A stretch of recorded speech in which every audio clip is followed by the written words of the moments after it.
Cabianca e Valli di Chioggia avranno nuove condotte fognarie.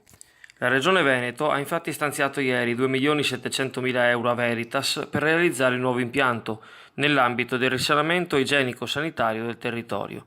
I fondi serviranno anche a collegare le strutture al depuratore di Val d'Ario, tenendo così sotto osservazione l'intero ecosistema lagunare. Gli stanziamenti avvengono nel quadro della legge speciale per Venezia e Chioggia e compendiano anche ulteriori bonifiche nella città metropolitana. Si tratta di 22 milioni complessivi che andranno a impattare sulle discariche non denunciate, la rete idrografica e altri interventi nella gronda lagunare. Il denaro in questione già era presente nelle casse veneziane, ma era bloccato dalle norme di bilancio statali. La situazione, specie nella zona delle case popolari di Cabianca e in alcuni quartieri di Valli, era diventata molto critica e più volte documentata dalle telecamere di Chioggia Azzurra. Da casa Ture Morosin, in strada Madonna Marina 413 a Sottomarina, iniziano i saldi estivi. Da sabato 7 luglio sconti dal 30 al 50%. Domenica mattina aperto. La cabina dell'Enel in Calle Manfredi sarà spostata alla Loggia dei Bandi, attuale sede della Polizia Locale di Chioggia. Lo sfratto esecutivo all'impianto di e-distribuzione è arrivato lo scorso aprile dal Tribunale di Venezia, dopo una sentenza del 2015 confermata in appello nel 2016. La causa era stata intentata e poi vinta dal proprietario di un immobile attiguo nella stessa calle, per via delle paventate emissioni o radiazioni del poderoso deposito elettrico. La causa si è trascinata per molto tempo, dopo il disagio manifestato fin da subito dalla famiglia, e ora diventa urgente spostare la cabina.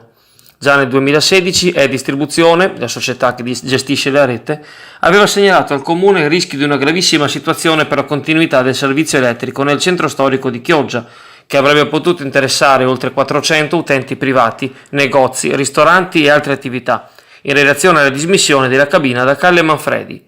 A seguito di vari solleciti, che hanno interessato anche la prefettura, e la grandissima difficoltà di reperire spazi pubblici o privati nelle vicinanze, adattabili alle necessità tecnologiche dello spostamento del nodo senza interrompere l'erogazione della corrente.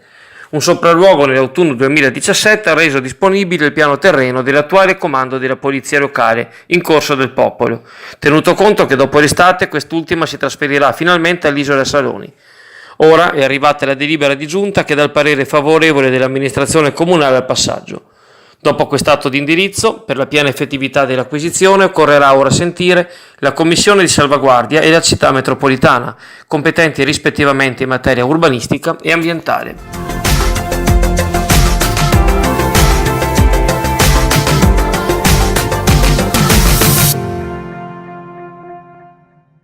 Forte San Felice, passi spediti verso l'accesso dall'acqua.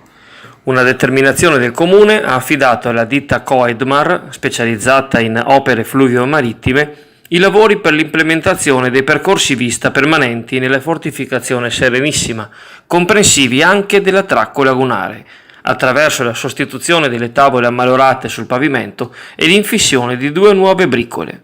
La sistemazione è finanziata dal Fondo per l'Ambiente Italiano nell'ambito della campagna Luoghi del Cuore 2017, che ha recato nelle casse comunali 20.000 euro, cui si aggiungono altri 7.000 stanziati dall'ente locale. La prossima visita al forte, guidata e organizzata dal comitato che da anni ha riacceso i fari sulla questione, è in programma per sabato 8 settembre.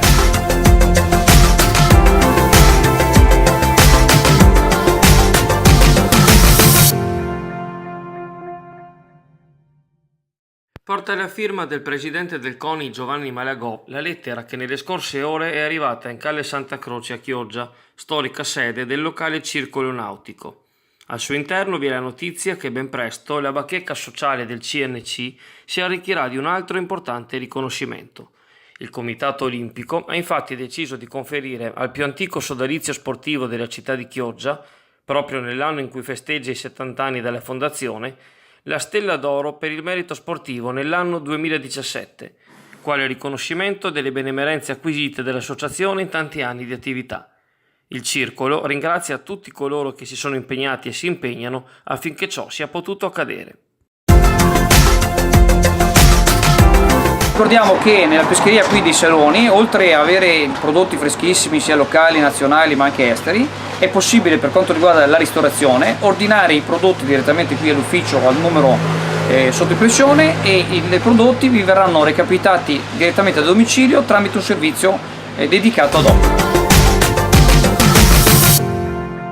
Amici carissimi, buongiorno e ben trovati all'appuntamento meteo. Dunque, un anticiclone che tenta il riposizionamento graduale sul nostro territorio e che garantirà sicuramente 72 ore di tempo stabile, soleggiato, in linea con le temperature medie del periodo, anzi anche un pochino più caldo, ma attenzione perché l'umidità comincerà a farsi sentire, visto che è un anticiclone di stampo subsahariano. Ma quello che ci interessa appunto è la stabilità atmosferica, che sembra gradualmente imporsi almeno fino a sabato mattina.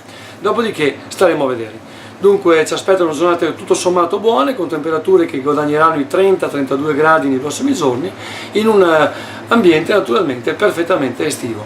Quindi l'allontanamento verso est della figura a basso pressoria, che ci ha rovinato buona parte delle settimane scorse, tende appunto a dare una stabilità atmosferica, però attenzione perché all'orizzonte non si intravedono settimane intere appunto di alta pressione, quindi staremo un pochino con gli occhi aperti.